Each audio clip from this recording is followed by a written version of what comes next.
going on new adventures, because a lot of my friends have been going on these awesome new adventures, and maybe there's an adventure coming up for you that you want to go on, but you're a little unsure why you can't.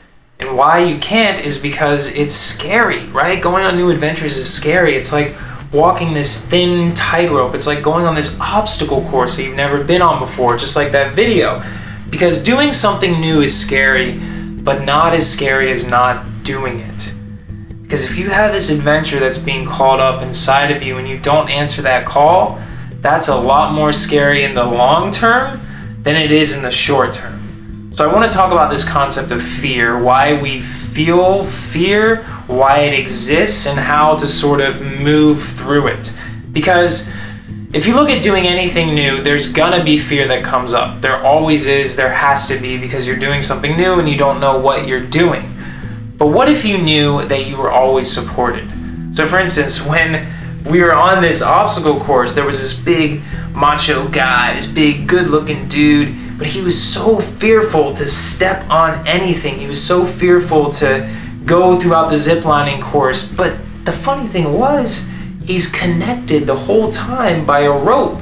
He supported the entire time. So in that video you saw, that girl kept falling, but it was fine because she wasn't going anywhere. She could just come back up onto the obstacle course. And so realize that there is built-in support from the universe, or from whatever you want to call it, when you decide to go on your adventure.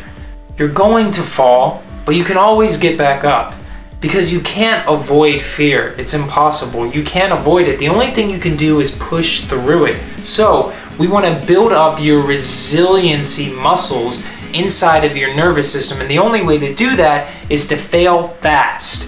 That's the best advice I've ever heard, is fail fast. Because the faster you fail, the faster you can get up and learn from your mistakes. Because again, the fear's never gonna go away, but as you progress into this new fearful state, you can look back and be like, oh, but I just walked across this, or oh, I just walked across that. And pretty soon, your resiliency muscles are gonna be built up so much that fear is gonna be exciting. Fear is your compass. Fear is the way to go. And soon enough, you'll just be ziplining through your fear into your new future that you've always imagined for yourself.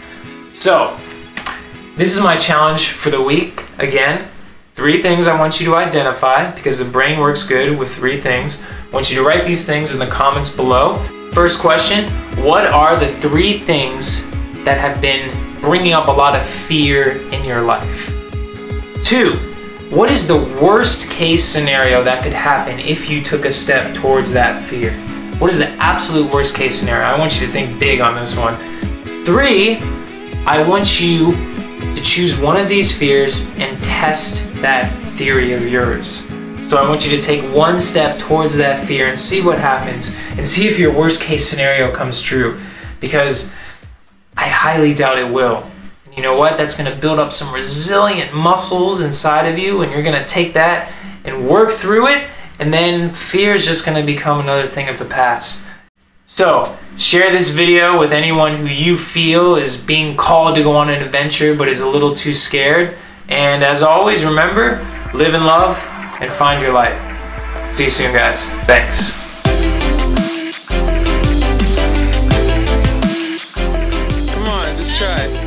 Please, just one step. One step. All right.